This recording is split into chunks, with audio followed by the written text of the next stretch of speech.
एकाच दिवशी 3 वेगवेगळ्या खंडांमध्ये ही घटना का घडली याविषयीची कारणं जाणून घेण्यासाठी आपण चर्चा करणार आहोत। डॉक्टर योगिता पाटील यांच्याशी ज्वालामुखी अभ्यासक आहेत त्या। योगिताचे खूप खूप स्वागत आहे एनडीटीव्ही मराठीच्या ग्लोबल रिपोर्ट या बुलेटिनमध्ये।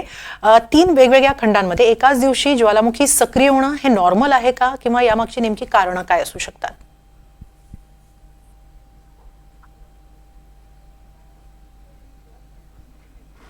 योगिताजी, माझा आवाज येतोय?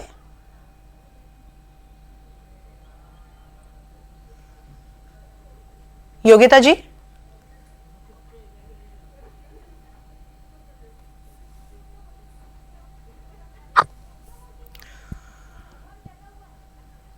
योगिताजी एकाच दिवशी आवाज येतो?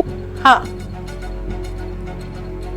तो आवाज कट होतो मॅडम। हा एकाच दिवशी 3 वेगवेगळ्या देशांमध्ये हा असा ज्वालामुखी सक्रिय होणं, 3 वेगवेगळे ज्वालामुखी सक्रिय होणं हे नॉर्मल आहे की काही विशिष्ट कारण आहे?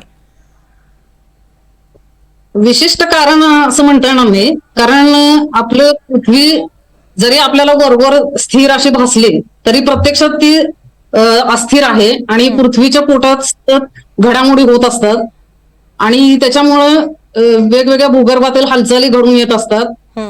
प्लेट टेक्टोनिक्स असं त्याला म्हटलं जातं, म्हणजे जी पृथ्वी जी आहे आपली ती वेगवेगळ्या प्लेट्सनी बनलेली आहे आणि त्या प्लेट्सची सतत मोशन होत असते, त्या एकमेकांपासून दूर जात असतात किंवा एकमेकांवर आदळत असतात आणि याच्या परिणामी आपल्याला त्याचा जो परिणाम आहे तो आपल्या भूकंपाच्या किंवा ज्वालामुखीच्या उद्रेकाच्या स्वरूपात दिसून येतो। नक्की। मात्र माझा पुन्हा एकदा असाच प्रश्न आहे की 3 ज्वालामुखी एकाच वेळी सक्रिय होणं यामागे काही वेगळे संकेत आहेत का किंवा काही चिंतेची बाब आहे? नाही, चिंतेची बाब असं तर म्हणता येणार नाही। ऍक्च्युअली काय आहे की रिंग ऑफ फायर असं म्हटलं जातं की जे ज्वालामुखी प्रदेश आहे, जिथं ज्वालामुखीचा उद्रेक सतत होत असतो, ज्वालामुखी प्रवण असे जे काही प्रदेश आहेत, तर हे आता जे आपण उल्लेख केला ज्या ज्वालामुखींचा आता उद्रेक झालेला आहे तर ते रिंग ऑफ फायर मध्ये येतात ते प्रदेश आणि त्यामुळे त्यांचा उद्रेक असं वेळोवेळी होत असतो आणि ती सगळी जागृत प्रकारचे ज्वालामुखी आहेत, त्यामुळे एका ठराविक अंतरानंतर त्यांचा उद्रेक होत राहतो। नक्की। खूप खूप धन्यवाद योगिताजी एनडीटीव्ही मराठीशी ही सगळी चर्चा केल्याबद्दल। धन्यवाद।